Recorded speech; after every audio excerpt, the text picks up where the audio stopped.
You're tuned in to the Not Moved podcast, where stories stay steady, but the ball never does.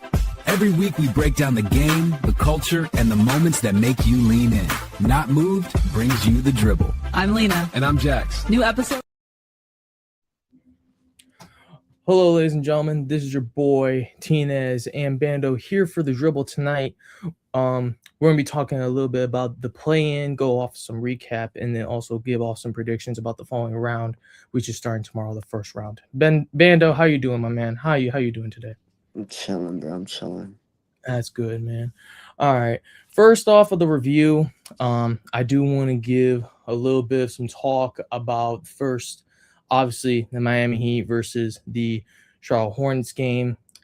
As you guys know, the play-in is the last day today. Tomorrow we'll be going to the first round. I mean, honestly, Bando, what do you think about that game, honestly, as far as with the upside going in for Charlotte, just as a whole?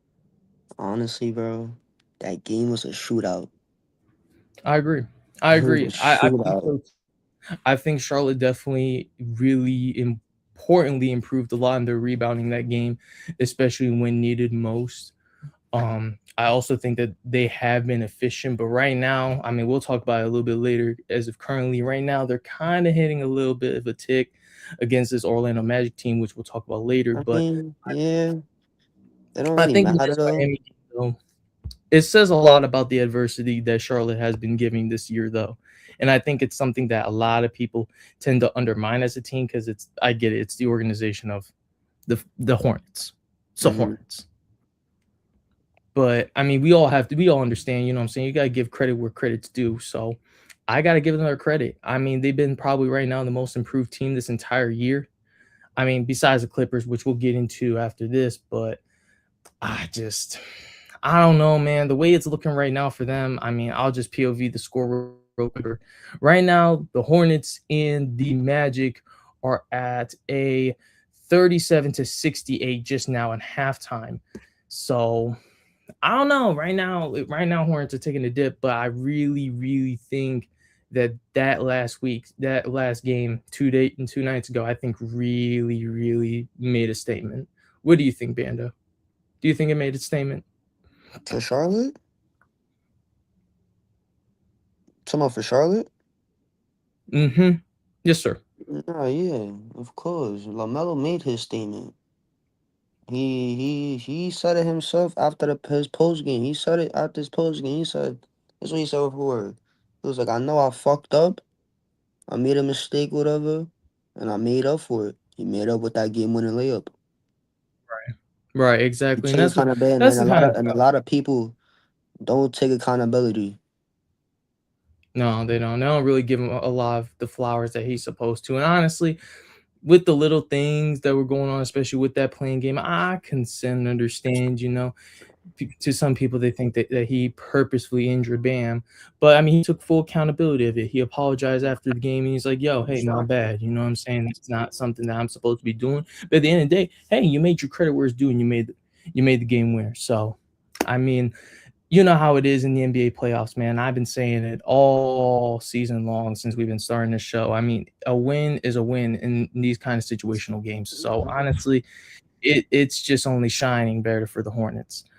Now I want to transition a little bit to the West game and then talk about Portland versus the Suns. I know a lot of people didn't really undermine this game. I know a lot of people were like, we don't really know where things are going to go. But honestly, I think Portland kind of made a little statement in the West, even though it doesn't say a lot. But it does say that they're trying to slowly grow and build, especially scheme-wise, right? So my question to you is, Bando, is what do you think, especially moving forward for a team like Portland, what do you think they have to do to make a name for themselves moving forward? Personally, I didn't watch the Portland game. I didn't watch the game. So like I can't really like speak on it. Okay. Well, what can you say about it scheme-wise, though? Like, as far as Danny getting much more of the control of the game? See, my thing with Danny is, like, he's inconsistent, bro. He can be a little bit. He's I can see both ways. inconsistent. It's like I can there's see both days ways. he's on, and then there's days he's off. And Yeah, you can't do that in the playoffs. You yeah. It's cannot kind of do that in the like the way playoffs. I kind of see his sporadicness is kind of like how you see Palos, but in a different style, obviously. But when we're talking like hot and cold, he's probably what really reminds me when it comes to that, like trying to get it in the footing where it matters. So I don't blame you for saying that, honestly. But at the same time, I feel like that has to also do with the lack of playoff experience and just also lack of competition as a whole, just within that. Hmm. But honestly, I don't know because the Suns, man, they've been struggling. I don't know. Like, they're supposed to face the Warriors this game, and I don't know. I don't know. I like D Book. That's the thing. I don't want to, you know, talk down on a brother, but if I'm going to be completely honest, he hasn't done shit. I don't know. I just feel like right Feel now the this is same. I looking feel the like same exact way he had that game. I've seen like clips here and there. He had a chance to win the fucking game. He missed the bucket. yeah, like there's times where you can see him really trying And to it go through and transition. it was a easy bucket. It was a midi. Correct. It was a easy. That's his go to. Right. His pull up midi. That's his go Mhm. to shot. And you missed that in the clutch. No, I agree. Especially when you're talking about things going off a transition, you gotta make those type of shots, especially in those situations when you're in the playoffs and you're asked to do more. You gotta make it count, man. And I when mean, you're fighting for a spot to be in the playoffs as well. right. I mean, realistically, I think honestly, realistically in my heart, I think I could have saw them honestly sitting at like even higher than they are right now. I mean, there was really no reason for the Clippers to really get this high as what we saw them, which we'll talk about later in a bit. But I just I don't know, man. I kind of feel like they're just one of those teams where like they were supposed to do really good, but they're starting to look a little bit fraudulent. And I'm that's gonna say it. I'm gonna say it. I'm gonna describe it. like, you This get is what I'm how this saying is. though? Yeah, I know. This is how I'm gonna describe the Clippers, right? You know No, how in New York we got two teams, right? yeah, You got the Yankees and then you got the Mets. yeah. The Lakers are the Yankees. The Clippers and The Mets. Yeah. Clippers are the Mets. Right. Mediocre. Yeah. Mediocre. Which honestly, Every year. with that one, I don't know, man. I mean, it's really both of the teams. It's the Suns and the Clippers. Just down. They just, I don't know. Like, they Mhm. looked so good by the end of the stretch, but when it comes to game time, it's just, I don't know if it's a scheme problem. I don't It's know if coaching. it's the players. I don't know if it's the coaches or players. That's what I'm trying to really like sit and figure out because, like, for example, I'll give you like a good example when we're looking at things like a stump wise. Kawhi against the Warriors. If you really notice, I'm not sure if it was like the whole second half or like the whole first. No, I think it was like all of the first, like the fourth quarter. Kawhi only had like 4 points on Draymond fucking Green. And we expect this guy to be a top 15 player ever. Okay. Anyways, I'm gonna say like this. I'm I gonna say this. I'm digress. gonna say this. I'm gonna say this about Kawhi Leonard, right? You had your time. You had your time, brother. You had Yeah, your time. Yeah, your powers like I agree. you're not I agree. that same player you were in 2019 and 2018, 2017. You're not that player anymore. You're not that player in And honestly, 2020, 2021. You're not that right. player. And honestly, I don't even think it's him trying to be that player. I think it's more of the scheme and the coaches are asking him to be that player, if that makes sense. Because, like, for example, like when you really look at like how much they've improved since Garland came into the team, like they went from a bottom 10, bro, to a eighth seed at best. Cause what didn't they start the season off like 6 and like 20 something? It was ridiculous. It was terrible. It was actually terrible. Yeah. It was something like that, I'm pretty sure. But it was just not good basketball. And I think right now, with that team you're talking about, I think it's more of a scheme issue because there's no way. that you're gonna sit here and tell me, like, I understand everybody has bad games, right? I understand every player has bad games. But to me, this really hurts Kawhi because when you look at it, okay, you've been playing well since the post All-Star break. You're probably right now one of the best growing teams when it comes to actually progression, trying to make it somewhere in the play-in. Besides the Hornets, I mean, it was literally all year when we're looking at play-in teams. It was literally the Hornets, Clippers all year. I mean, since the All-Star break, I mean, this team was going, both teams were going lights out. I mean, you saw Kawhi putting up almost 30 a game and Darius Garland putting up a solid like 18, 20 plus piece with like what was I think it was like 6 or 7 assists. Like they was balling. Then you face the Warriors with a Steph Curry that missed 50 plus games, almost what was it, 60, 65 games he missed? And then Curry Goes was out cooking and in the puts up fourth 35. quarter. Remind you, by the half, he was less than 15 points by the half. I know. And then it came the second half, he just started frying. Especially that fourth quarter. Yep. Yeah. And I think that to me was the biggest thing for the Warriors moving forward is really just emphasizing that defense. It really was the defense. I'm not even gonna lie, that really saved the Warriors that game. Honestly, I mean, the advantages that Draymond was willing to give, especially from a scheme standpoint, not so much as a player, but from a scheme standpoint, it really did show compared to like a lot of people were saying, because like when you look at it, I can see why people don't really care for Draymond like that, especially now, right? But when you look at what he's giving you, not just on the court, but even in some cases off the court, logistically, right? I'm speaking logistically here, meaning the schemes, formations, what they can do, what they cannot do. I feel like right now, he's willing to open up things in scheme for the Warriors, especially if he keeps this up with Curry, right? Because now you got your team getting hot. My only question is, though, are they willing to put on the gas? Because the past couple years, we see this where they'll do good for a little bit, and then the first, second round, the Warriors just lose the gas. It's like there's no oil, there's nothing to move with it. So what do you feel about that? I mean, like, what is your thoughts on that, Bando? Because honestly, I don't like. I see that they can get the potential, but at the same time, it's not glorified like it used to be. You get what I'm saying? You want me to like be completely honest with you about the Warriors?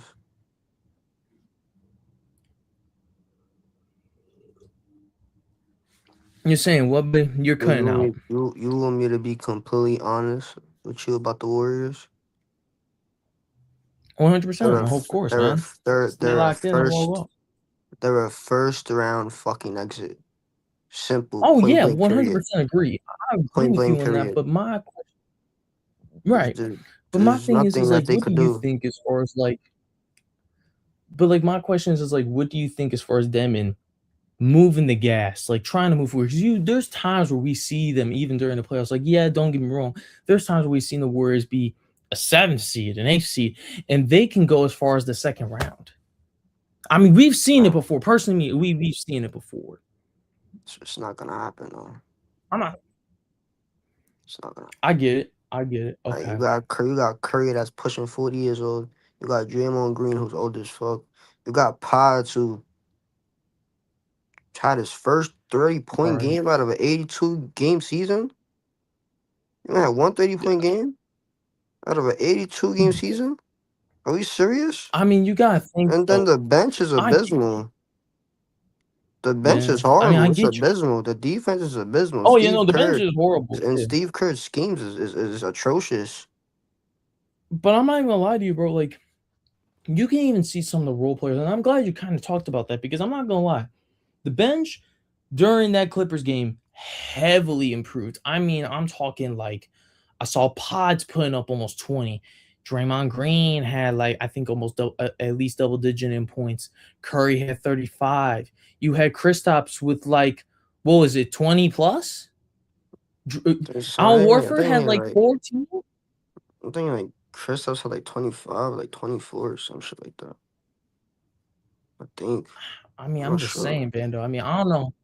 I just feel like you can't undermine an offense like that. Like, I get it, their defense is ass, and I understand the depth is just veterans, right? They're not young youth that can help you out long term. But when you talk about the experience given, especially IQ wise, they're probably one of the smarter teams, at least in my opinion. In my opinion, and it's just because the veteran assets you have, guys like Al Horford, guys like Porzingis, guys like Curry, Draymond, who are still willing to space the floor and get things done. Even though I get it, Kristaps isn't what he used to be, but I think we all can admit if he has the space given, he can get some jobs done. That's all I'm saying. I know it's a hard ask, but I think we've all seen it happen before. I don't know, bro. Like this Warriors team is just weird. Like, they're a It is. weird team. I'm Like they're a weird I'm team. with Like you. they're so weird. Like And I three, think the reason like why a lot of people are overreacting on this, and sorry for interrupting you, but I really think the reason why people are overreacting on it is because you're doing this with one, no Jimmy Butler. You don't have Jimmy Butler. So you don't even have like your second ace player to really get the job done. And the second thing, it's like you said, I mean, you got Curry off of bad injuries. You got Draymond, who's already starting to look like he's starting to look injury prone as well, considering he almost got injured during that game against the Clippers, where Kawhi almost baked his shit. But I mhm. digress. So it's just, I don't know. Like, I can see them getting it done, but I get what your point though. Like, you got to see a little bit more, and I think that's really what it is. I mean, what do you think is it really is? Do you think it's more of the coaching, honestly? Do you think it's just they It's need to Steve rebuild? Kerr. It's Steve Kerr. It's I Steve figured. I Kerr. thought the same thing. It's I thought the Steve same Kerr. thing His too. his I'm whole not gonna coaching lie. career, his whole career is off Stephen Curry's success. Like what are we talking about? He ain't built that team. Mark Jackson built that fucking team. I did hear about that. I did Like, hear about like, that, come especially on. scheme Mark wise. Jackson was the one that drafted Stephen Curry. He was the one that drafted Klay Thompson. He was the one that drafted Draymond Green. Right, right. Right. So I mean, what do you think? Like, do you think they should let him? Like, I know this is gonna Let sound him go. crazy, but Look like, at what he did with Jonathan Kaminga. And then look what Jonathan Kaminga when he went to fucking LA. He's going I fucking will admit crazy now. that that is one. I Like will what the admit fuck? that is That could one have thing been to that could have been definitely talk about. Kaminga could have been your Yeah, second option after Jimmy for got sure. hurt. But Yeah, no. for sure. But no. I'm I gonna be I'm gonna be Steve Kerr and be delusional and use my ego. right, right. No, exactly, and I get what you mean, but at the same time, though, you also have to look at it where one. Well, I think we all know this respectfully, and I know you know this pretty well. The Warriors aren't really good that known for having great bigs. And I think that's what they really try to do here. Like, you gotta think, right? If your team isn't really known for having a financial long-term piece as a big, you gotta learn how to utilize a lot of veteran opportunity. You know And what I I think that's just what they try to do with realized? Porzingis.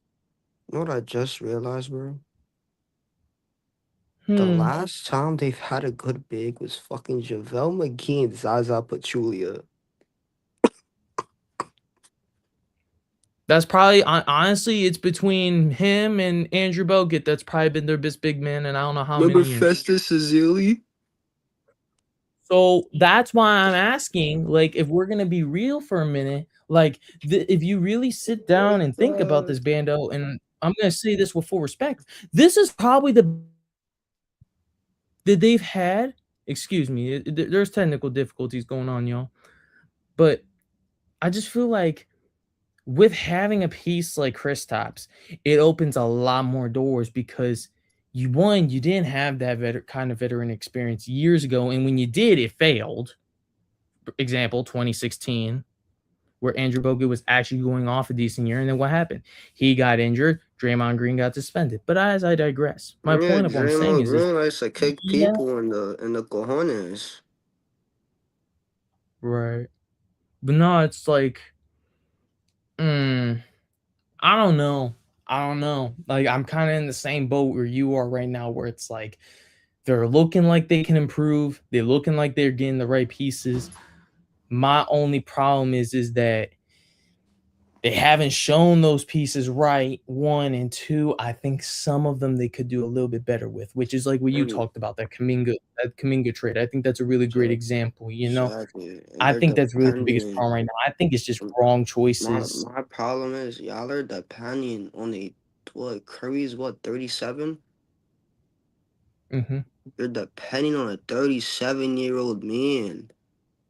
He's not that same player he Right. was No, and I years get what ago. He's not that same no, guy and anymore. Brando. Age is catching up to Right, him. Especially the injuries are right. catching up to him.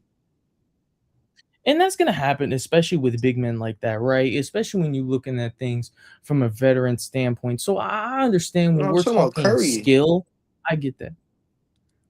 Oh no. I'm talking Kristaps right here, man. I'm Oh, talking the big men, Kristaps? brother. I'm not really worried about Kristaps. Like what I'm Yeah. trying to tell you is like, as far as the big men they've had in recent years, like for the past, I'd say 10 years, if you think about it, really to me, he's probably one of the best big men they've probably gotten. And I know it sounds a little nasty to say, but if we really look down the list, this is probably their best big they've had in a while. Since And I know Boga. that sounds very, Since it sounds Boga, nasty. yeah. I know. It sounds fucking nasty. But if you think about it, Bando, this is probably the good opportunity they can have in actually having It's key defensive crazy pieces. since And that's the most Boga disgusting part. and David Lee. Yeah. That was 2015, 2016. Yeah. 10 years ago. But anyways, y'all, before we continue, we're going to go off here on a commercial break, give y'all some of the advertisements, sponsorships that we are in. We'll be right back with you guys more as far as yesterday's game. So we'll talk more about the Orlando Magic and 76ers. And then also talk about the Clippers and Golden State Warriors game as well, like we've already just mentioned before. But we'll talk a little bit more about the Clippers once we get back here. And then we'll talk about tonight. So we'll be right back with you, y'all, in about 3-4 minutes.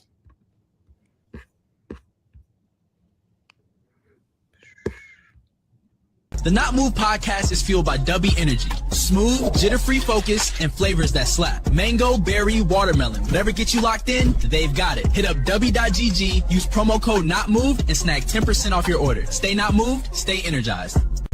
Number Friday nights, 9 Eastern. It's the Dribble NBA edition on the Not Move podcast. We break down the week, the trades, the highlights, everything around the league.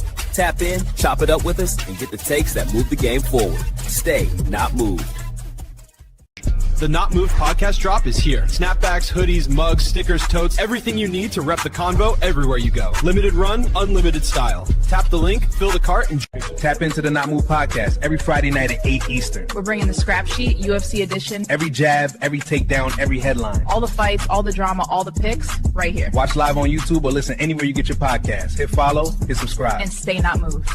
Need some new Not Move drip? The In the Wickets hoodie just dropped. Super soft fleece, heavyweight feel, and the official NMP patch on the sleeve. Tap add to cart, check out, and let us handle the rest. In a couple days, it shows up at your door, ready to rock. Rep the podcast from the couch to the tip.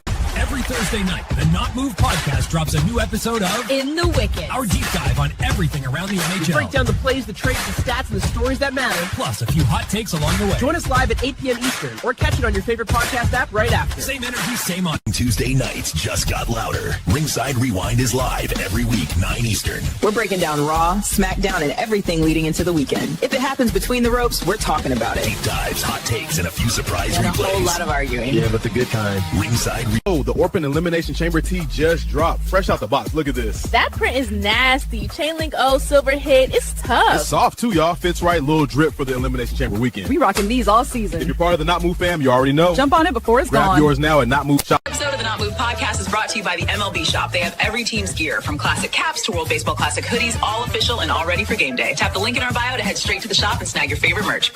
The drop is here. NMP gear built for everyday and game day. Hoodies, mugs, and the Coach Common jersey in bold gold.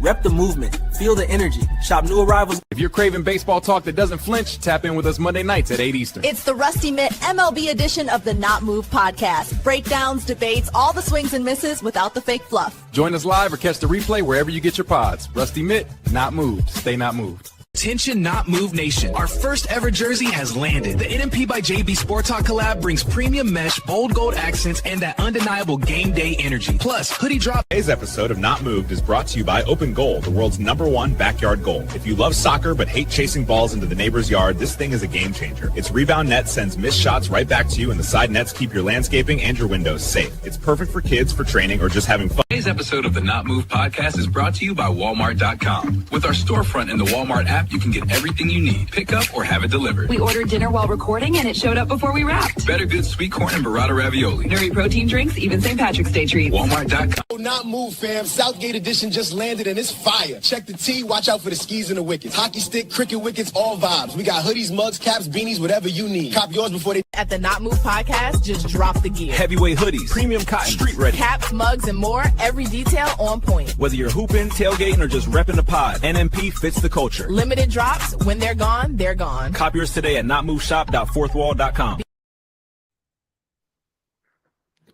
All right. What up, y'all? All right, we are back. So now we are going to transition back. Instead of talking about the Warriors, now we're going to talk about the Clippers. I mean, Bando, just I need to hear you out, bro. Like, what do you genuinely feel like at this point, bro, about this organization? I'm just... The Clippers organization has been a shit show from the jump. Meaning from the beginning, when they first came into the league, I'll say what they came into the league around the 80s. I agree with you. Came into the 80s, right? Then the Don Sterling shit happened. Remember with the racist remarks that got leaked? Yep. Yes. During Lob City. It's just a dysfunctional organization. Like they're literally like rotating, like, how do I say this? They're literally rotating coaches how you rotate a girl.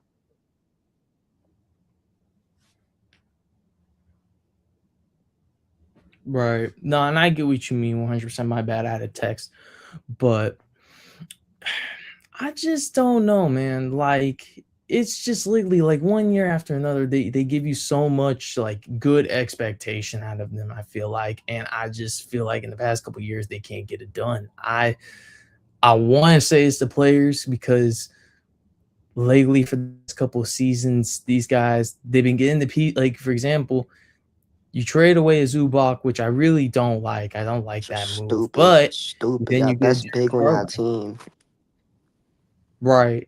Exactly. And I think that was honestly one of the biggest things that really showed out. That was a very big key difference, especially when looking in that playing game. You know what I mean? Like, if you don't have a Zubac, I just feel like when it comes to that entire scheme going on, it's not as aggressive. There's not as much crashing the board. You don't get as much as the open opportunities as you expect, especially without a tall big man like Zubac, in my opinion. Even though I feel like he doesn't say a lot concerning for his role playing. The scheme, because he's only a role player, he's not a star or anything. But at the same time, I feel like he's very serviceable. I mean, we saw with James Harden a little bit how much he helped him improve. So, I mean, I just don't see why you got rid of a piece like that. And now you're bringing a guy like Garland, who is expected to be a great facilitator. He does okay, but then you got Kawhi playing like this. So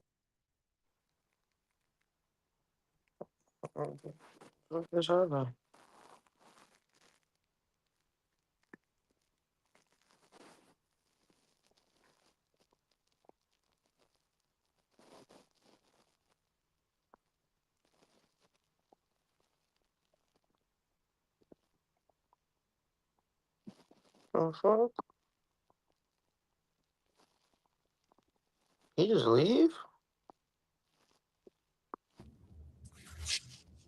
About to say, I what the hell happened? really I really dislike this laptop. My bad. I had the largest internet connection ever lagged out. What I was trying to say is that I very much thought, like, especially when looking at like what they were willing to give, I just felt like DG could have definitely benefited more on the table. He definitely could have put a little bit more, but I'm pissed off at Kawhi.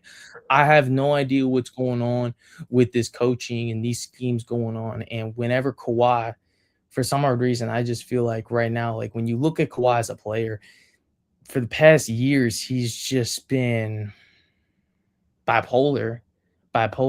Like he'll do great, get some injury bugs, be out for like half the season, and then do great when he comes back again. It's just back and forth, back and forth. And I feel like this has been going on honestly for like a good 3-4 years since 22, where I'm just sitting here and I'm like, dude, you doing all this that seems great, but then when you come in that matters, it's not great. I'm starting to lose faith in Kawhi Leonard. And I don't want to say that because I know that sounds absolutely disgusting. But I feel like at the same time, the way you also put it earlier, especially with the father time things going on with him and as far as his injury bug issues, but the thing is it's not affecting his true game. You get what I'm saying? Like, it's not where he goes back and then he drops. This is probably the first time where we've seen, oh shit, like drop. So I just want to know, like, how do you feel about that? Like, do you think this really says something about Kawhi Leonard's career moving forward? I'm gonna say this about do you Kawhi think Leonard. it's just Kawhi Leonard, like, people might look at me crazy, like, Bando, what the fuck are you talking about? But me, I really don't care. As soon as you know me, I never cared. I'm gonna say how it is. Kawhi Leonard is becoming overrated. He's becoming overrated. I agree. You should have never left Toronto. That's one. That's what you fucked up at. You should have stayed at Toronto. Should have stayed there. Yeah. But you say you want to leave, do your own thing. But then you had guys like Paul George came in, didn't do nothing. James Harden came in, didn't do nothing. Yeah, I get what you're saying 100%, especially when you looking at him the way he's been. It's just You're finals to me, MVP, you're an NBA champion, you're a DPOI. right, like you become a multi-depoy winner, which is great. You get a couple of rings in there too, but I don't know, man. It's like once you look at things long term down the road, I just feel like lately we're starting to slowly see just worse and worse and worse out of this man, and I'm starting to fail on what to say or think about him, because it's like we know he can do it, we know he can get it done, but the problem is that each time he's on the court and he's willing to give what they're asked for, gets hurt. It's terrible. So I'm just sitting here in the back where I'm like, okay, is this the organization's fault or is this Kawhi Leonard's fault? If we're going to sit and be genuinely real here. I don't know which one it is. I don't know if it's the players. I don't know if it's the coaches. And I've been really trying to start and figure that out lately, because it's just been piss poor. I don't really know. To me, it was a disappointment because you go in from the bottom seed towards a little bit after the All-Star break, right? You're in like the bottom 10. So we don't expect you to do anything. But then you come back and we see this team slowly climb up to an 8 seed. So I'm sitting here and I'm thinking, oh, okay, you guys are climbing up. You're trying to get to the stretch. Maybe you can sit and do something and, smack a few of these teams around.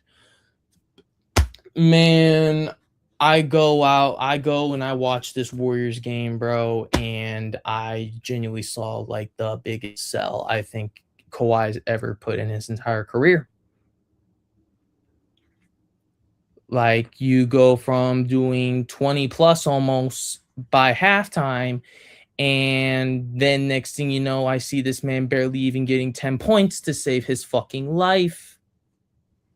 I don't know what to say anymore with it. Like I'm appalled. I'm appalled is the word. I'm appalled. Do you have anything more to add before we continue? I'm not surprised. I figured. Alrighty. Well, now that we get done with that, now we're gonna switch here and transition back to the East and talk about the Orlando Magic and the 76ers. I mean, honestly, this one wasn't really as surprising to me. I mean, the 76ers all year, I mean, I get it. We don't really see a lot of what's going on in Philadelphia concerned with Joel Embiid problems and also the drama going on with Paul George. But if I digress for a little bit, I mean, honestly, when you're looking at guys like Edgecombe, Maxey, even Grimes, I mean, these guys have been really stepping up the ball game. And honestly, I'm gonna have to give a lot of props to Maxey and Edgecombe here because I honestly, in quite some time, I have not seen two young guards genuinely mesh so beautifully offensively. Even though they may not be the greatest defensively, because I'm not going to sit here and say that Tyrese Maxey and Edgecombe are elite defenders. No, but I can definitely sit here and tell you that they're somewhat serviceable. Like, I mean, Maxey, he's willing to give you at least a steal or two a game. Edgecombe, he's been doing great as far as on ball, and especially with the perimeter. He'll give you a steal and a block a game.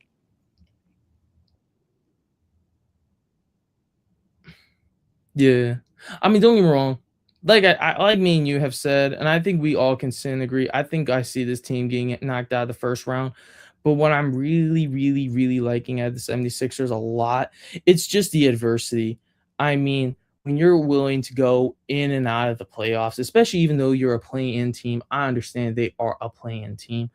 But when you have all these injuries going on and when you're sitting here and you don't think that you're able to get it right, I feel like this just gives a little bit more hope in the 76ers in something that could happen for them in the future, especially with young guys like Maxey, Grimes, VJ Edgecombe, who have been performing beautifully. I mean, honestly, don't get me wrong, there's a few little regards you can leave him for Edgecombe and Grimes, but Maxey, I mean, this has probably been overall the best year of his entire career I've seen out of Maxey.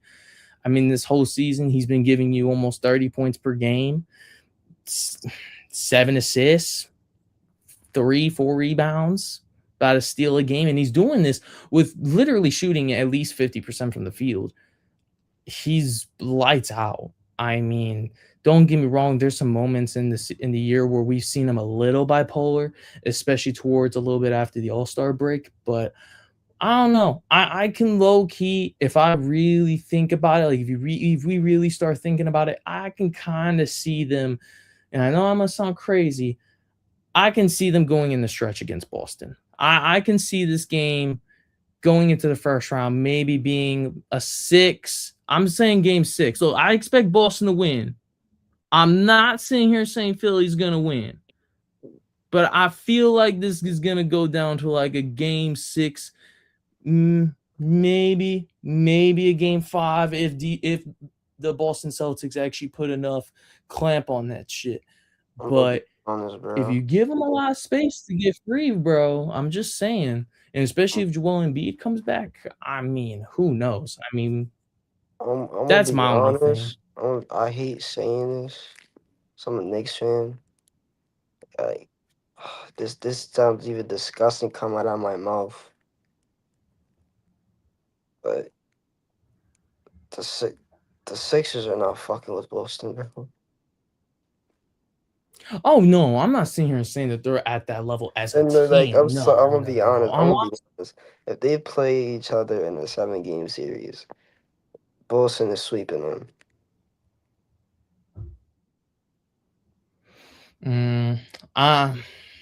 See, it's a little hard for me to say it's a sweep, and I'm not downing that because at the same time, Boston's really floor raised really well.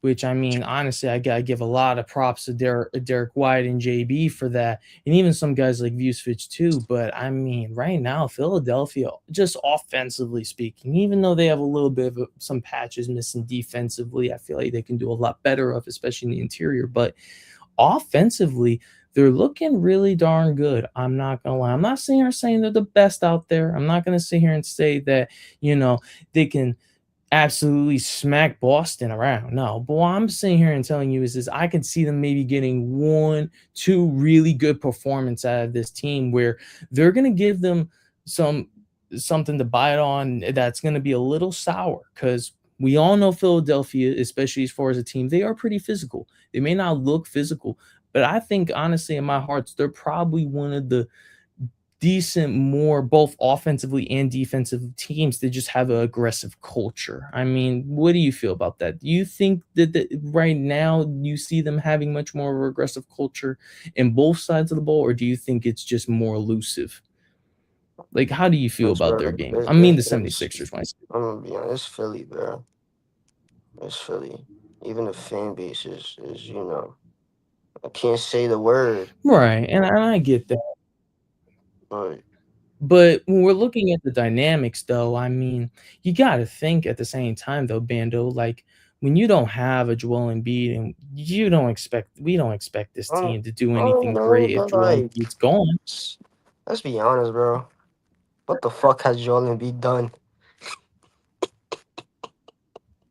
What has he done? What has he done?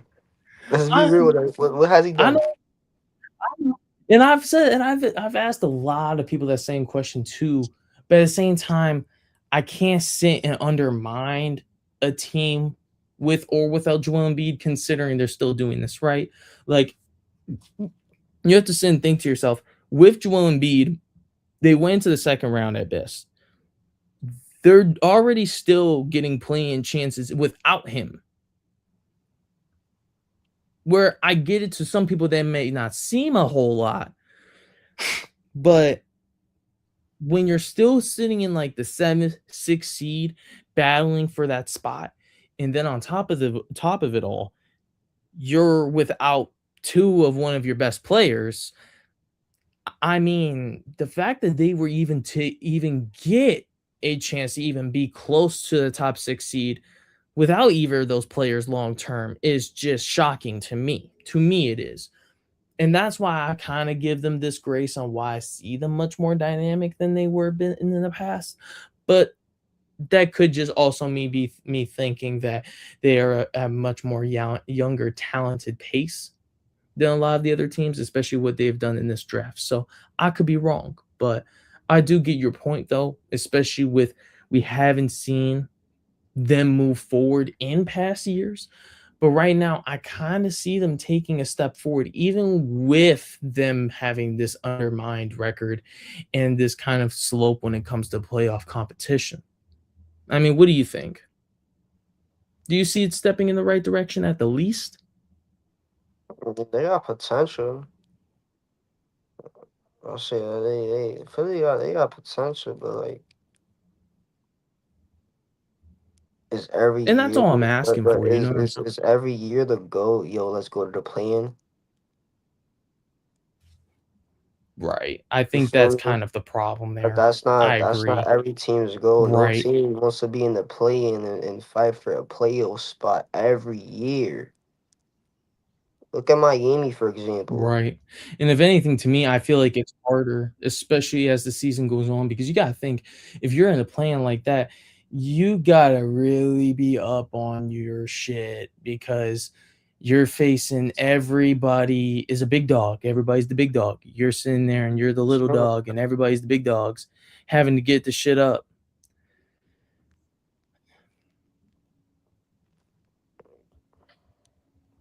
So, I mean, I don't know, man. But as we digress, though, now that we've gotten done with all that, I want to sit and take a little note on what we have seen from this Magic team.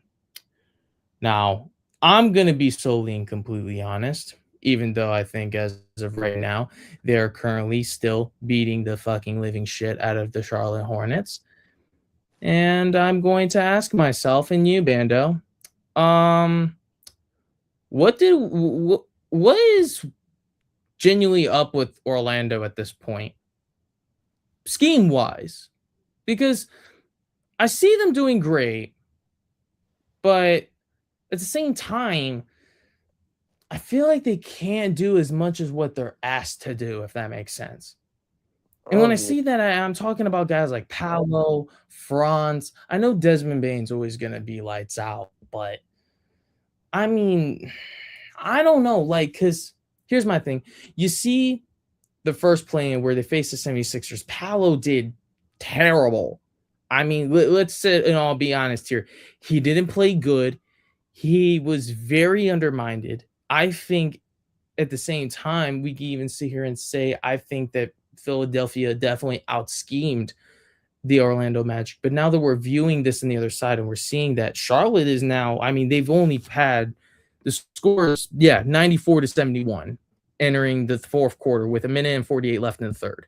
So I'm sitting here a little bamboozled and I don't know how to feel because I don't expect Orlando to be this good of a team.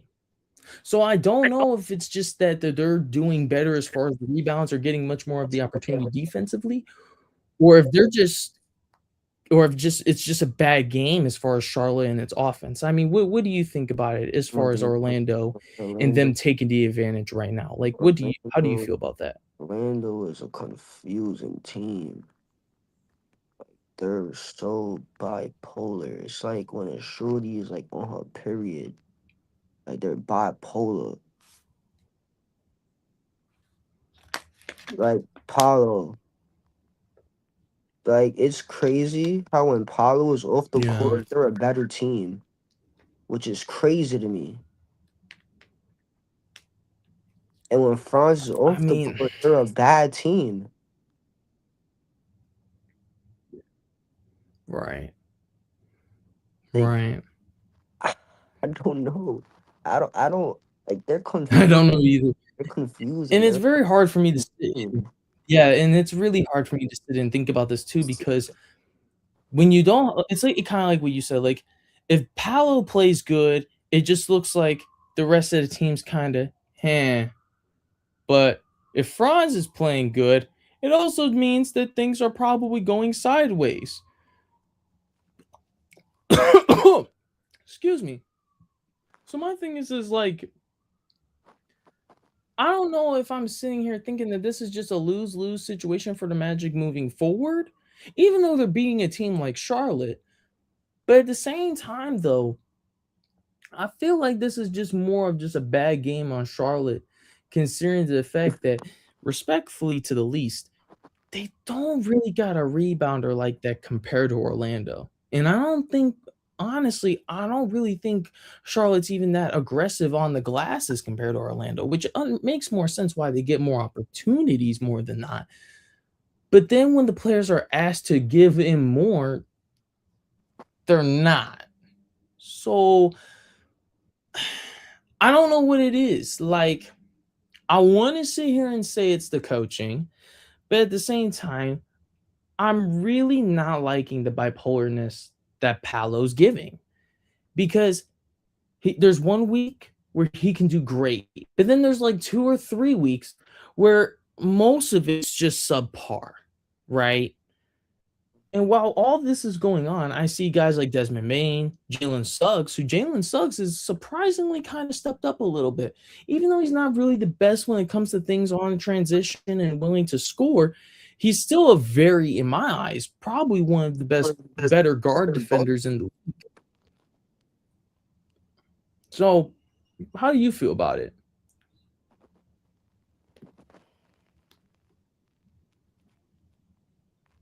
I don't know, bro. It's like you don't know what you're definitely on. It's like it's that bad. it's that bad. It's like Yeah. one day, one time, Paulo would have a good game, and then Franz would have a bad game, and then Franz would have a good game, and then Paulo would have a bad game. Right. But the problem is if Franz has a good game, everyone else is kind of doing bad. Besides Bane. Like, hold on. I don't know, bro. It's just like, hold on. Let me just POV this just real fast here. Cause I don't understand it. Like, hold on 1 second. My bad, y'all. I'm trying to pull up the scoreboard on last game. Yeah, Desmond Bane, he played beautiful, had a solid 34 points with great efficiency. Definitely above 50%, I would see here. Yep, 10 for 16. But I mean, like you said, like Paulo, 7 for 20 fucking 2. How is his team beating a top 5 offense by almost 20 plus when this guy is just like,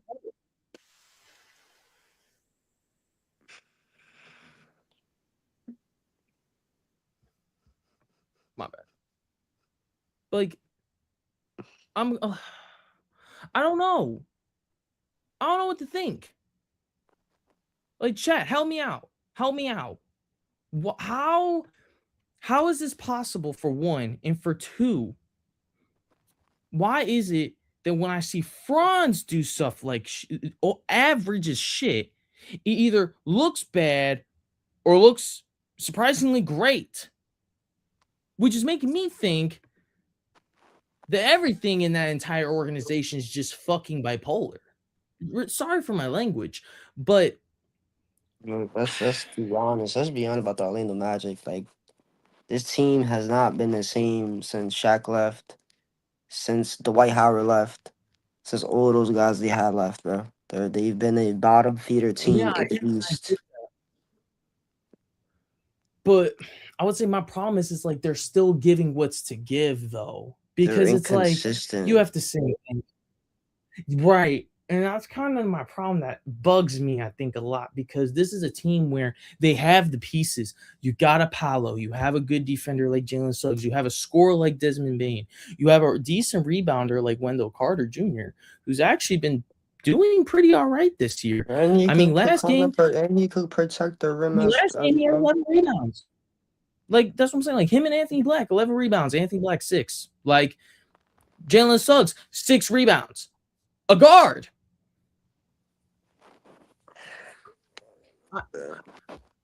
I'm just saying, like, if you are getting stuff like this, and if we're trying to see her move this ball, it's got to capitalize, right?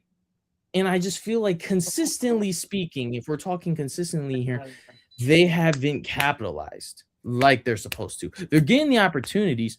They're just, I feel like it's just a lack of capitalization with the entire starting lineup this entire year. And while I am going to sit and be honest, I feel like personally, if Orlando does make it to this first round, which they will, it's going to be a fucking sweep by the Pistons. I don't know what more to give when Paulo is playing like this. That's their ceiling, though. That's the Magic ceiling every year. That's their ceiling every year. Yeah. This is the Magic. This is the Magic for every year since Paulo and Franz came onto that team. Yo, let's make it to the play-in.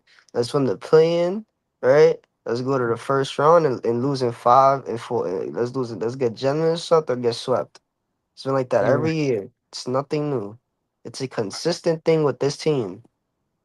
Right. And that's why, honestly, I really don't see them moving forward. I think once tomorrow goes into play, man, and we start seeing some of these teams in the playoffs in the first round, I just feel like in the first round, it's just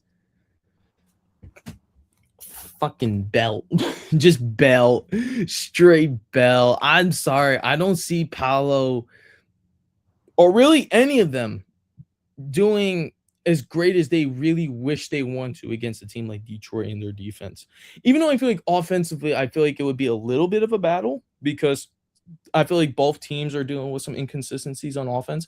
But defensively, though, I think if Detroit continues playing like they have been playing defensively, especially after this all-star break they've had this year, no question. Not a single fucking question. There's no questions why they should be a sweep, honestly.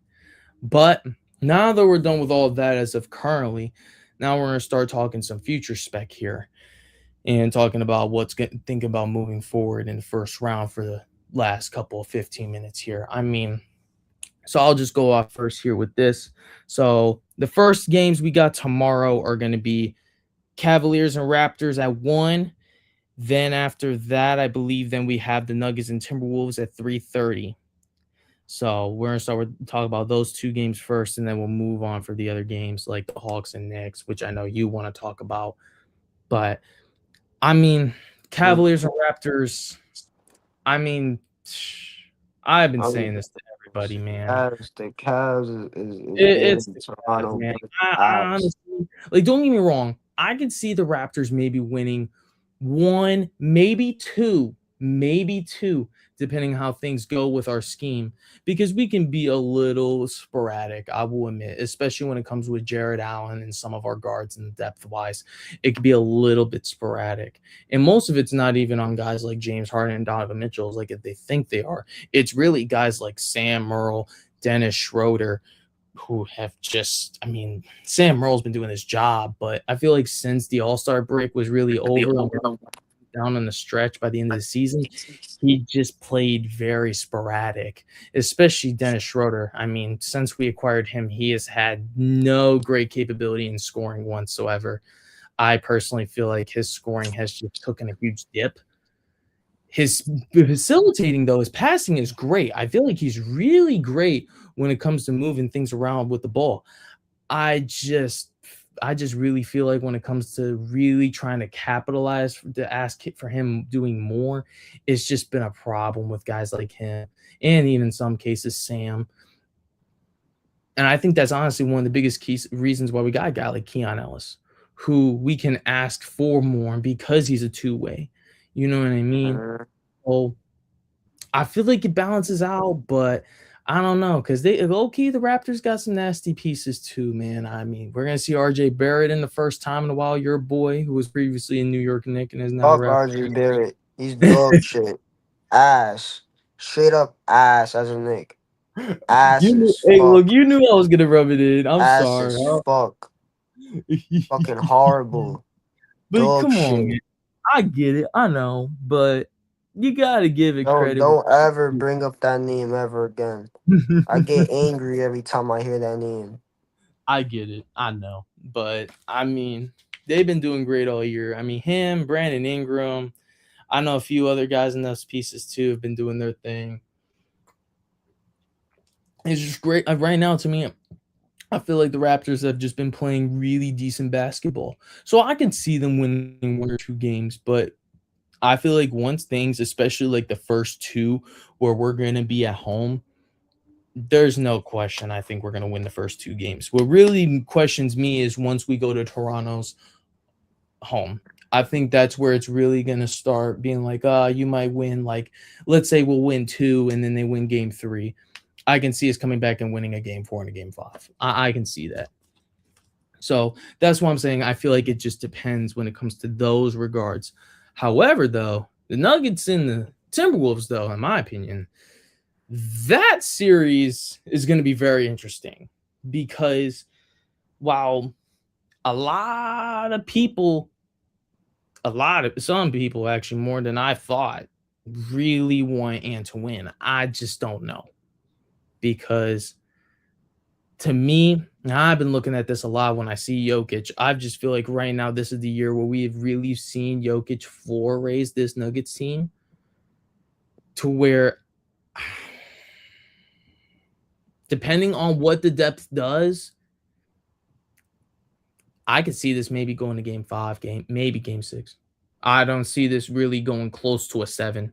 It might go to a 6, but I really see him morely being a game 5. I don't see this year. We haven't really seen a lot of Rudy Gobert. Jay Randall, he's been okay. In AE, he's been playing the best of his entire career from what I've heard, and that's cool. I like that. But I feel like what a lot of people need to understand in this regard is that just because one player is playing with Hall of Fame or all NBA numbers, right? Because we've seen this happen before, where we've seen a guy who is extremely influential and has a very huge impact on a team, but his supporting cast is kind of shit. LeBron, 2018. So that's my only reason why I think this is not going to be a crazy series is what people think it's going to be. I just feel like lately, with losing those key pieces like Aaron Gordon, Payne Watson, you had Jokic being asked to do a lot more, even than what he was normally able to last year, especially when we're talking about consistency, right? Even though we know that he's able to do these capabilities, but can he do it more with a worse supporting cast? And I think that was what's, to me, the bigger eye-opener here, that I don't think a lot of people are really catching as much as they should. Like, when you don't have an Aaron Gordon, when you don't have a Payne Watson, you're losing a lot of capabilities that you can do both interior and exterior, especially when you're talking about cases on the defensive end wise, because who else would you want better to help you off the glass than an Aaron Gordon or help you on the perimeter like a Payne Watson? And also one thing. Is Jamal Murray going to show up? That's a big question mark. Is Jamal Murray going to show up? Is Jamal Murray going to show up? I like that one. That's another good one too, because I've noticed also from these last couple of years, and even right now, I mean, right now he's been playing pretty darn good. Even when sometimes Jokic isn't available. But like we all have seen before too, we know that Jamal Murray can be a little bit bipolar when it comes to playoff time. He can have one good game that's like a 30 ball, and then the next following game it can be less than fucking 20. So I don't know. That question I think we're going to have to see during game time. I think that's really going to be like a game time scenario. And it's just because like you really don't know where you're going to get out of Jamal Murray. I feel like he's one of these guys where he can do it. Like he has all the potential to. It's more of, is he consistently able to and is asked to do what he's supposed to do every single time on the court? Yeah. And me personally, I feel like the series will go to 7. That's if Jamal Murray doesn't show up. True. That's if he doesn't show up, it'll go to 7, but Nuggets will still win the series. And honestly, I think that's going to be the biggest key matchup there. I really, because honestly, we all know Jokic is going to do great. We all know that. I think the real question is like what you're saying, is Jamal Murray going to, and I know what I'm going to say is going to sound crazy, so calm down here, people. But is he able to go par to par with an Ant in a game 7 series?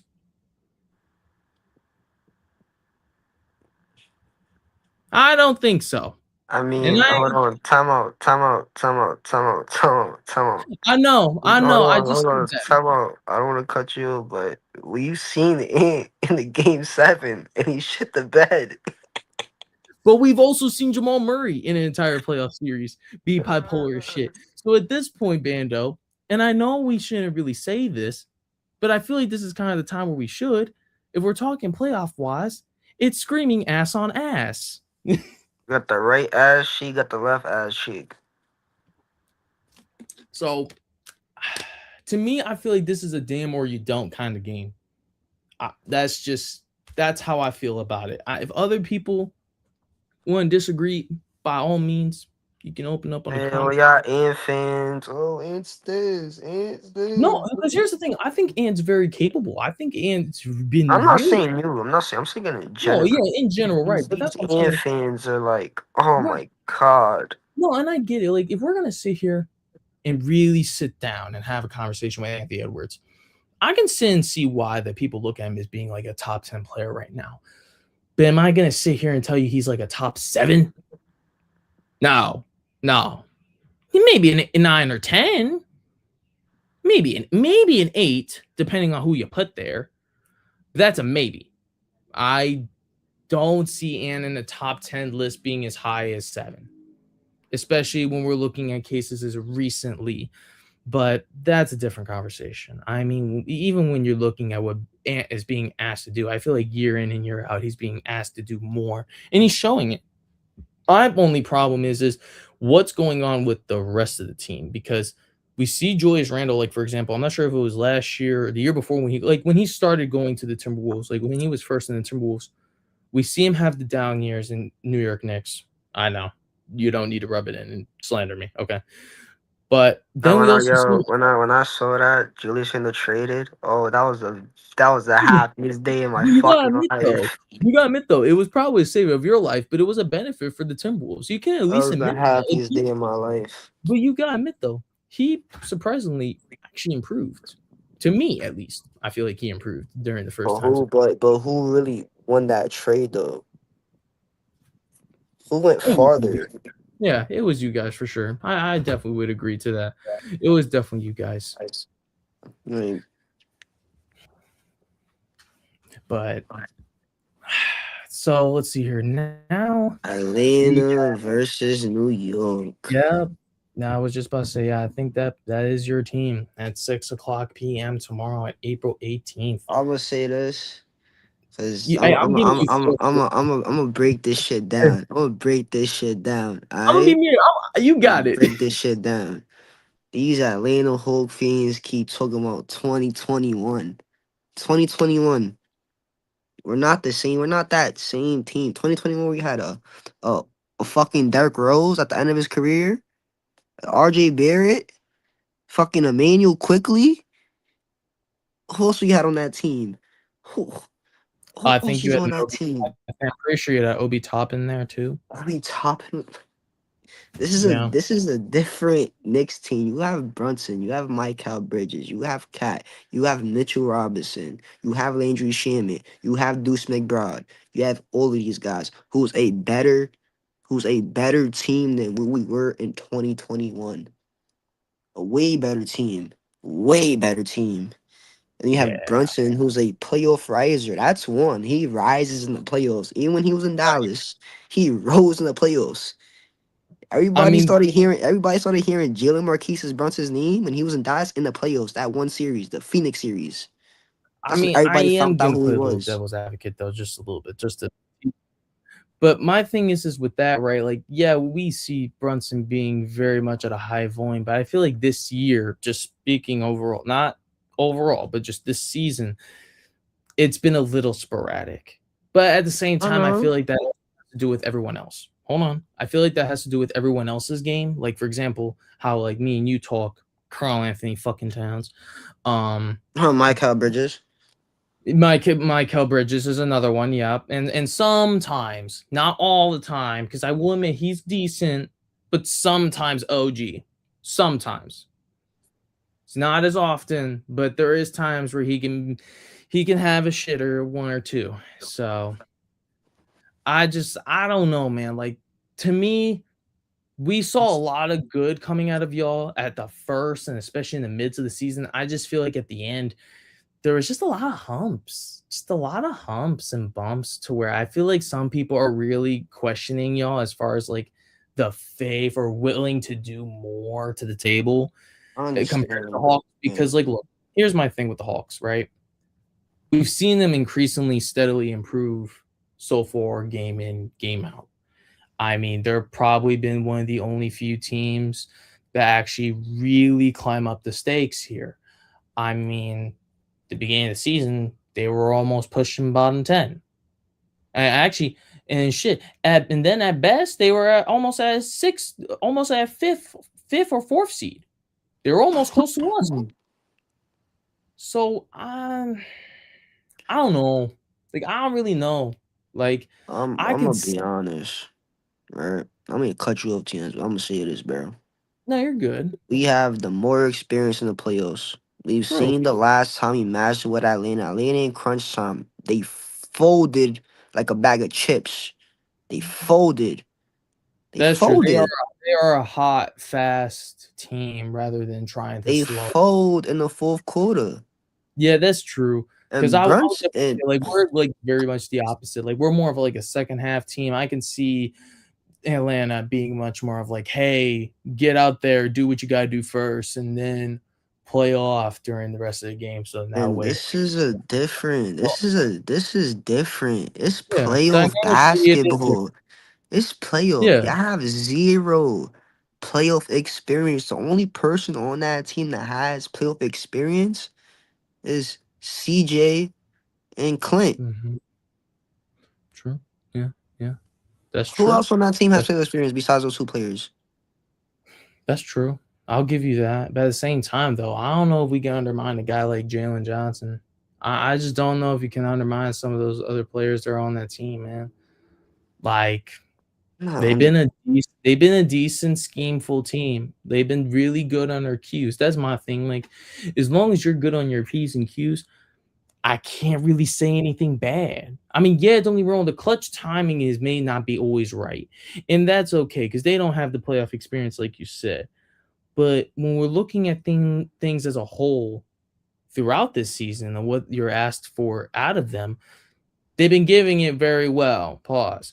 But they've been utilizing everything that they've been willing to grab. I mean, you went up, you get a Jalen Johnson who's been lights out. I mean, he almost averaged. Didn't he almost average a triple double this season? If I'm correct, I could be wrong. Could be completely wrong, but I'm pretty sure he almost averaged a triple double this entire season. Yeah, he did. So He that's what I'm did. saying. Like, you still getting young talent that's asked to do more and is willing to give it to the table. So, and especially efficiently wise. So my thing is like, I can, and I know I'm gonna sound crazy when I say this, but if Jalen Johnson does keep this up, he could go par to par with Jalen Brunson if he wants to. If he wants to. But that's if he wants to. That's all I'm saying. That's the only So reason we why I saw what want. happened. We saw what happened last time. Jalen Brunson had 30 on him. We saw that shit happen last time. Brunson had 30 That's on him. true. That's all I'm gonna say. You That's all guys, I'm gonna you guys say. do own the That's Hawks and the all I'm gonna Raptors. say. I will That's admit to all that. I'm gonna You say. guys do own the Raptors. I will admit to the Hawks and the Raptors. My bad, but you guys do. But I don't know. I don't know. Especially with Jalen Johnson giving you and that rest of that team, especially with their depth.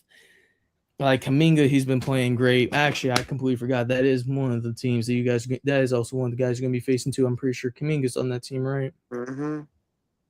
Yeah, I know he had a decent year this year too. So that's what I'm saying. I could see some of those guys out there really putting up something. My only question is can they do it consistently?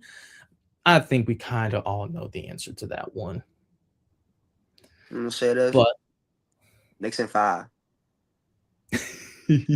Knicks in 5. All right, we'll see, Bando. We'll Knicks see, in man. 5. But the last one I want to talk about today, we'll talk about some of the other the other first rounder teams next week. But I just want to talk about this one because I know tomorrow is going to be the start. But when we come back, we will talk about the other half of the first round teams like the Pistons and some of the play-in teams going up against each other, Celtics and Sixers, Spurs and Trailblazers. We'll talk about those other teams next week just to, save some time and suspense for everybody in the room here. But before we get out of the way here, I just want to make a last little debate for the Los Angeles Lakers and the Houston Rockets. I'm gonna be honest, bro. I know. Hold on. Y'all might call me crazy. Y'all might call me whatever. But the way how LeBron, Ramon James has been playing without Luka and AR at 41 years of age, it's really nice. Yeah. We might see 2018 again. That would be nice. It would be nice to We see might 2018. see 2018 again. He said himself, got to go back to the old ways.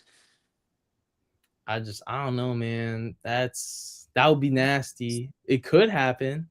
I think it could, but my only question with all that is that what is everyone else going to be asked to do when shit goes down? You know what I mean? Because I mean, this year, LeBron, I'm not gonna sit here and act like he's been doing all of that, but at the same time, I'm not gonna undermine him either. Like, it's LeBron James. It's LeBron, Like, bro. Like, yeah, like, yeah, okay, I get it. He's plus 40 years old, but at the same time, man's just doing well for a third option, and now is being a first option for a good couple of these games. his I can numbers see is them. fucking I mean, like, insane. look, all I'm saying is this. Depending on how things go this series, one of these two teams is obviously going to be a first round exit at the end of the day. But if things don't go in the LA Lakers' favor when it comes to Luka coming back and all these things, I don't really know if we're going to see things play out the way they want to for LeBron. And that's just because I'm going to be honest, like right now, when you're looking at things scheme wise, I'm only saying scheme wise, a lot of it isn't really being portrayed to LeBron James unless if those two guys are injured. And the problem with that is that no one's really else helping the benefit of the factor, especially in the depth. I mean, when you sit and look at it, yeah, LeBron's giving you all these great things as far as passing, facilitating, playing decent defense. He's been scoring very well for his age and at his level of competition. But at the same time, I'm looking at everyone else, and everyone else is just soft. I mean, there's a few guys in there that are giving a little bit of glimmerous that they have the potential to, you know what I'm saying, really be aggressive and be a decent scorer like Jackson Hayes. But then I look at a bipolar Jake LaRavia, a bipolar Rui, a soft-ass DeAndre Ayton. Time out, Tinez. We're not about to skip past the fact that you said Jackson Hayes is a decent scorer. Are we serious? I said aggressive wise. Because you guys sit and admit, he's probably the depth. He's probably their most athletic scorer. Bro, depth wise. Jackson Hayes is like the worst big man I've seen. Next I don't know if it's. I'm gonna be completely honest with you, Bando. I'm really starting to question if it might just be better than DeAndre Ayton, though. Like, respectfully, the way I see DeAndre Ayton, it's kind of a worse version of Rudy Gobert. Literally. And I don't think anyone can sit and tell me I'm wrong. Concede. That's all, and that's all I'm saying, brother. That's all I'm saying. That's it. It's just, look, I get it. It sounds nasty when you put it that way. But if you sit and you think, what other guy are you gonna say is really aggressive like that when it comes to scoring? I'll wait. Honestly, bro. I'm just that's what I'm trying to tell. They don't got nobody. They don't got nobody. Hey, Arvis hurt. They don't got nobody. All they got is a 41-year-old. And that's all I'm saying, Bando. So it's like, I get that, bro. It's LeBron, but we all know that he can't do it by himself. Like, I don't shoot. Look, and I'm gonna say this for everybody, bro. There's no such thing as like the greatest players of all time being able to do it by themselves. There is a handful of players that are able to do that shit. A very small handful. Very small. And honestly, my eyes, I've only seen like maybe 2 people able to do that. Cool. 2. Michael. Come on. In some cases, in most cases, not all. Not all. Stop it. Jordan had helped around him. Stop it. Honestly, as far as playing by themselves, as far as playing good by themselves, like with a bad supporting cast, this is gonna sound nasty. AI, Russell Westbrook. Did you just say Russell Westbrook? Yes. With a bad supporting cast. Listen to what I'm telling you. A bad supporting cast. Let's break it down. Curry had what? Clay, Draymond, KD. You know what I'm saying? Kawhi, Pascal, Fred, Kyle Lowry, Tim Duncan, Manu, like, bro, there is so many athletes. Like, you gotta think about it, man. There's a lot of athletes in the world that just can't get it done by themselves because it's a team sport, brother. This is a team sport we're talking about here, bro. Like, I get it. We love the players and we love the fame that they're given as an individual. But when you're looking at winning, when we're looking at who is it to win, you have to look at things as a whole, because if not, bro, you're going to see all these pieces out in the scatter just mixed up and just put on the shelf like if it's a doll. Just sitting there collecting dust. Like, you get what I'm saying? Like, there's more than just a piece to the puzzle, is all I'm saying. It's just the iceberg thing. So that's why I don't really know if LA, these first couple games, is really going to get it right, man, is because LeBron can't get it done by himself. At this point, he's getting at an age where, hey, you know, I need some of y'all too to help me back me up. That's all it is to me. But like, to me. Who's there for? I don't know, like the Lakers. That's my problem. And that's my only thing, right? Like, because you have to sit and think. The Rockets, too. I mean, that's another team where I don't really know what's going on. About the Rockets, right? The only way the Rockets lose a series is because of Ime Udoka.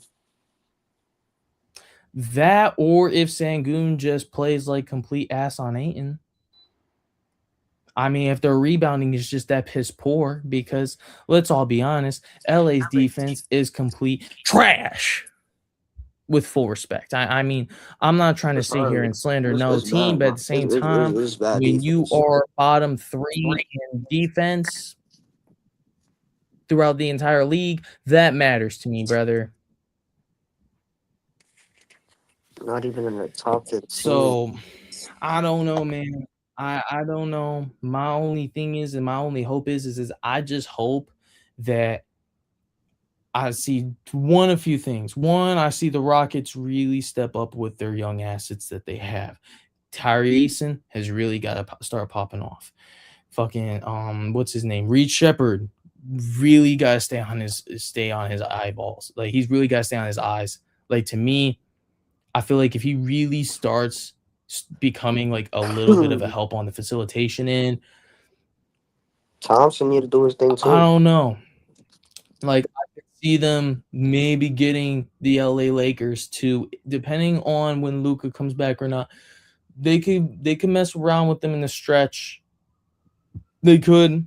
And honestly, I won't even be surprised if Luka doesn't come back till, like, let's say if he doesn't come back game 3, he'll come back game 4. I won't be surprised if you're at a 3-0 scenario with Houston. I won't be surprised. I'm sorry. I just don't really have much faith in the Lakers as a whole team. I have faith in Braun. I think Braun's going to do great. I'm just worried about everyone else and JJ Redick and what they're asked for everybody else to do. That's my only problem, really.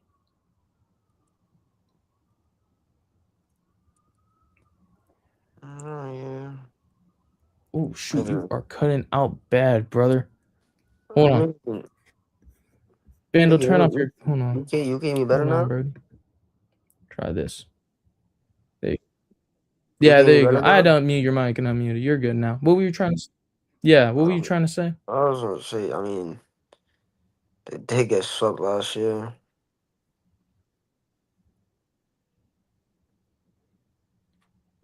Like, I don't know. Dude, this is a weird series. Houston and this is a weird series. Like,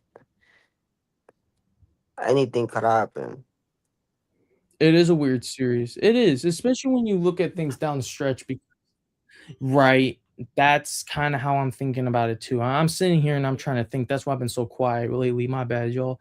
But I'm sitting here and I'm like, I'm really trying to think what we could really expect moving forward before we get off here real quick for the time being until next week. But I don't know.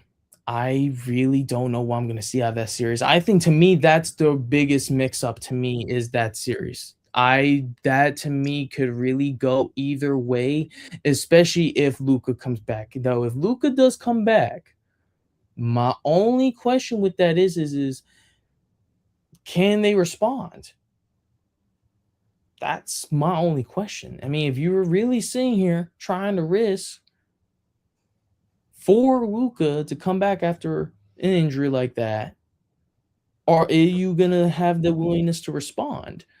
And if not, then I don't know, man. It might sound tragic, but at worst case scenario, LA could get swept. And I don't want to sit and say that. I really don't. I really don't, because it does not help. But I really dislike saying this, but they could. And that's kind of scary, especially when you don't have a Luka out there. You don't have an Austin Reeves for the rest of the season. It's just LeBron with his role players, like it was in 2018. So, I mean, like, I don't know. Like, what do you think? Before we go, Bando, like, what do you genuinely think about this Lakers team and what they can do against Houston? Like, and I'm not talking just LeBron. I'm talking the entire team. As a team? Correct. What do you genuinely want to see from moving forward? Like, without talking about LeBron, without talking about AR, without talking about Luka, ass on Correct. ass on ass on ass on ass on ass on ass. That's the perfect way to describe the Lakers. I didn't want to say that, but yeah, I got a point there. Yeah. It's just I don't know. I don't know how the schemes are gonna look and what people are gonna be asked for to do. Then you got That's JJ Redick, who's emotional as fuck and always Oh, crying, yeah. whining on the fucking I mean, side. I don't know if you really have heard into it, but like what Graham was saying last episode, they're really thinking about letting him go because he's just not been sinking well. And this is kind of what me, Graham, and you've been saying all year, right? Like when we're looking at an organization like the Lakers, and when you sit and think that they can give you a little bit more wiggle room, but now you have this coach that I don't know if JJ Redick is just trying to take advantage of everything or if he's just wanted his way or the highway. I don't know That's what what I'm really. thinking. Is the thing with JJ, like from what I've seen, it's either his way or the fucking highway. That's kind of how I looked at it too, especially with Literally. him with Like, if you LeBron in don't the do it beginning. his way, it's a problem. That's true. But when you do it his way, it's a fucking loss. Right. Yo. Yeah. I agree. Yep. Well, we are going to end it off here, ladies and gentlemen, as next week on Friday, 9 p.m., like always, we will be talking about much more of the first round here. Definitely be talking about much more of the other teams on the other side. Like I said from earlier before, do you have anything more to add, Bando, before we end off here?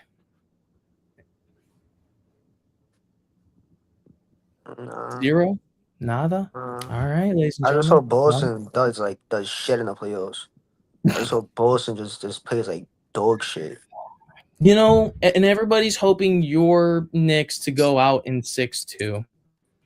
Because I'm not going to lie, I've been hearing that birdie out too. But I'm done teasing you, though. I hope everybody has a blessed day. I mean, it's the playoffs. You know what happens. A win's a win, a loss is a loss. Go big or go home and let them fucking know. We out of here, gentlemen. We'll be here at 9 p.m. next week. God bless. This non-casual podcast may not be reproduced, retransmitted, or reused without the authorized written consent of the Not Move Podcast Network. Thank you, and we hope you enjoyed today's broadcast.